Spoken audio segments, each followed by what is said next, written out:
हमारे में तो ऐसे बोलते हैं कि अकाल पड़ रहा, अकाल पड़ेगा ना, जब घर इतने बनेंगे तो अकाल ही तो पड़ेगा फिर ना। जो पेड़ कट रहे हैं, हाँ जी, पेड़ों से भी आपने देखा होगा कि जो थानों से हम धारकोट की तरफ आगे बढ़ते हाँ हैं जी। या हम और आगे बढ़ते हाँ हैं, जी। तो आपने देखा होगा कि पहाड़ काटे जा रहे हैं, हाँ, कैसे बिल्डिंग बनाई जा रही है। तो क्या उसका असर आपकी खेतीबाड़ी पे पड़ रहा है? पड़ेगा भैया, कैसे नहीं पड़ेगा ना। अब देखो इतनी हो गया, अब रोड आ गई तो रोड आ गई, तो रोड आके का सुविधा, यही सुविधा है कि आने जाने की सुविधा है। जब खेती में कुछ होगा ही नहीं है तो रोड आने में भी क्या है, तो वो इतनी सुविधा है कि चलो आने जाने में थोड़ा दिक्कत नहीं होगी। पलेट गांव में कृष्णा देवी घर के पास के खेत में घुस आए लंगूरों को भगा रही हैं। फसल की सुरक्षा के लिए उन्हें दिन भर मुस्तैद रहना पड़ता है। उन्होंने खेत में 10 दिन पहले मक्का का बीज बोया था, जिसके उगने की उम्मीद कम है। इसकी वजह बारिश नहीं होना और बीज को सूअर, बंदर, लंगूर, खरगोश और अन्य छोटे बड़े जानवरों द्वारा नुकसान पहुंचाना है। यही वजह है कि लोगों ने खेती करना छोड़ दिया है। पलेट गांव उत्तराखंड के देहरादून जिले की लड़वाकोट ग्राम पंचायत का गांव है। हमने जब उनसे क्लाइमेट चेंज यानी जलवायु परिवर्तन शब्द के बारे में जानकारी चाही तो उनका कहना था, यह शब्द उन्होंने सुना है, यह समय पर बारिश नहीं होने को लेकर है। पलेट गांव में खेती वर्षा पर निर्भर करती है। कृष्णा देवी कहती हैं, समय पर बारिश नहीं होने से खेतीबाड़ी पर बुरा असर पड़ता है।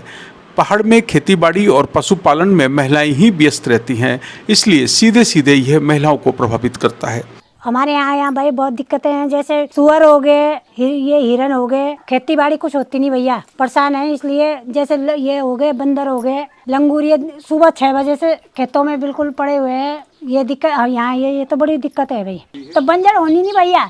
अब सब लोग नीचे चले गए, जिसकी होगी भी ना, अब हम लोगों की है। अब हम लोग जो जितना हमसे होता है हम तो कर ही रहे ना। अब दूसरों के गए तो दूसरे भी सोचते हैं कि यार जैसे जानवर हैं तो जानवर कहाँ जाएंगे, ऐसे तो घुसे रहेंगे झाड़ियों में ना, और हम तो अपने सुधारेंगे। तो जब नीचे दूसरे वाले नहीं सुधारेंगे तो वैसे तो रहेगी वो फिर। जब आप 27 साल पहले यहाँ आए थे, हाँ जी, मायके से, हाँ जी, तो क्या माहौल था, क्या खेतीबाड़ी ऐसी थी? ना उस टाइम तो भैया ठीक थी खेतीबाड़ी, उस टाइम तो सभी कुछ ठीक ही था। हम ऐसे नहीं बोलते। जब हमारी शादी हुई थी ना, उसके बाद 10 साल तो मेरे देखते देखते बढ़िया हुए, फसल बढ़िया हुई, जानवर नहीं आए इतना ना।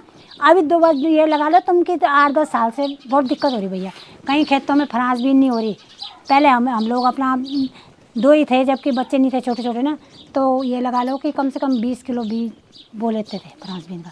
कोई गुजार नहीं था, कहीं बंदर नहीं थे, कहीं सुअर नहीं थे, कहीं जैसे वो हो गया खरगोश नहीं थे। अब तो खरगोश इतने हो रखे भैया कि मिर्चा लगाते हैं ना, आज लगाओगे कल उसे काट के खेल, पता ही नहीं लगेगा तुम्हें कि कल यहाँ मिर्चा भी लगाई थी। अब 2-4 साल से ऐसे भी हो गया भैया कि घास भी कम हो गया जंगलों में ना।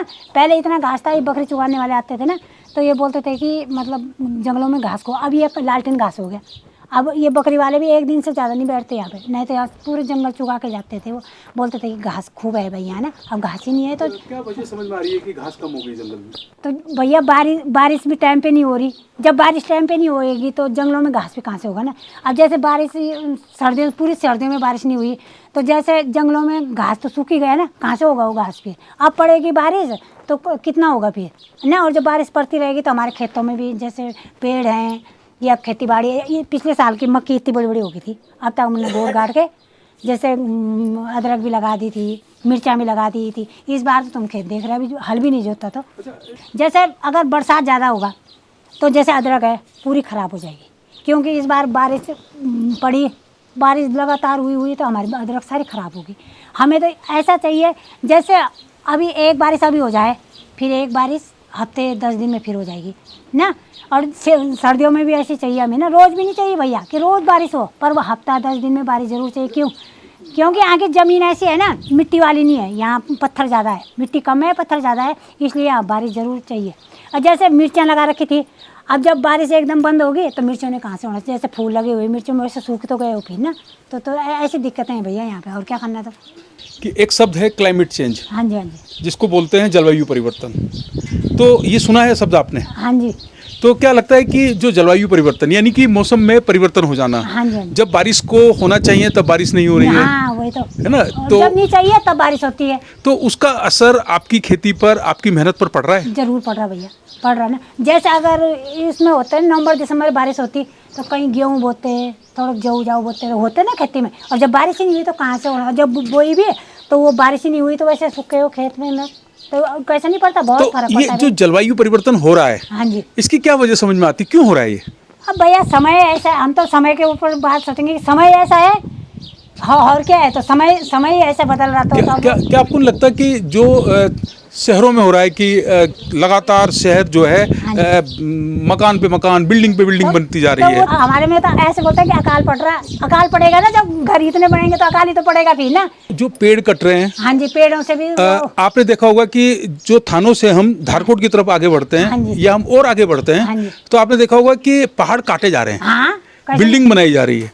तो क्या उसका असर आपकी खेतीबाड़ी पे पड़ रहा है? पड़ेगा भैया, कैसे नहीं पड़ेगा ना। अब देखो इतनी हो गई, अब रोड आ गई तो रोड आ गई तो रोड आके का सुविधा, यही सुविधा है कि आने जाने की सुविधा है। जब खेती में कुछ होगा ही नहीं है तो रोड आने में भी क्या है, तो वो इतनी सुविधा है कि चलो आने जाने में थोड़ा दिक्कत नहीं होगी। क्या कृष्णा जी, ये जितनी दिक्कतें हैं, हाँ जी। क्या आपको लगता है कि मुझे भी अपना गांव छोड़ देना चाहिए?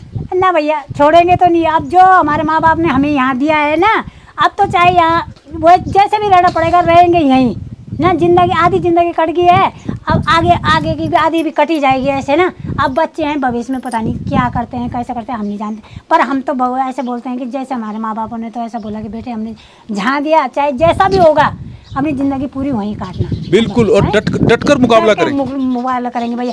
हाँ, भैया हमने तो इतनी तकलीफें झेली जो, और तो अब तो चलो रोड आ गई, सब कुछ हो गया ना। अब तो बहुत सुविधा होगी, पहले तो कुछ सुविधा भी नहीं थी। उस टाइम नहीं छोड़ा तो अब क्या छोड़ना भैया। अब तो आधी उम्र निकल गई तो आधी ऐसे निकल जाएगी बस। एक चीज़ बताइएगा हाँ जी। कि आपके बच्चे धारकोट के इंटर कॉलेज में पढ़ने जाते हैं, हाँ जी। सुबह आप इनको यहाँ से भेजते हो स्कूल के हाँ लिए, जब तक बच्चे घर नहीं आते, हाँ जी। तो क्या चिंता रहती है? क्या ऐसी चिंता रहती है भैया, कहीं वगैरह ना मिल जाए, कहीं शहर ना मिल जाए रास्ते में। वगैरह की बात आई हाँ जी। तो आपके साथ अभी एक महीने पहले एक किस्सा हुआ था, हाँ जी। उस किस्से को सुनना चाहेंगे, जानना चाहेंगे। ऐसा हुआ, जैसे हम तो बच्चे भी सो गए, हम भी सो गए, लाइट भागी ना। अंधेरा था, अंधेरा के लाइट तो जली रही थी बाहर के अंदर। जैसे हम अंदर सो गए कमरे में, बच्चे यहाँ सो गए, तो ये लाइट आ गई। मैं आई, फिर मैंने कहा यार लाइट आ गई, मैं टीवी बंद करके, और टीवी बंद करा मैंने, मैं अंदर गई सोने के लिए। जैसे मैं थोड़ी देर ऐसे सोई, मैंने कहा यार ऐसे सो गई थोड़ी देर ना, फिर मैंने कहा नींद आने लगी, मैं ऐसे लटक गई। इतने में कुत्ते ने आवाज़ कर दी बाहर से चिल्लाने की ना। अब मैंने इसके पापा को बोला, मैंने कहा अरे बगैर आ गया बाहर, तो वो आए भाग के। जब तक यहाँ भी आ गए, कुत्ता लटक नीचे लटा रहा वगैरह गए, वो अपना ऊपर चढ़ा हुआ है, यहाँ पे नंग मार दिया तगेरा। भागा नहीं भैया वो, बिल्कुल भी नहीं। उन्होंने इतना हल्ला करा, इतना शोर मचाया ना, वगैरह ना, वहाँ से वो देख रहा, पीछे मुड़ के देख रहा कि यार कैसे छूट गया ये ना। तो तब हमने फिर हल्ला कर के सब निकले बाहर, यहाँ से यहाँ तक गया नीचे तक, पर मतलब ऐसा भागा नहीं ना, जैसे आवाज़ आती है तो कैसे भागते हैं। अब डर भागा ही नहीं, आराम आराम से गए अपने, बिल्कुल जैसे ऐसे हुए हैं।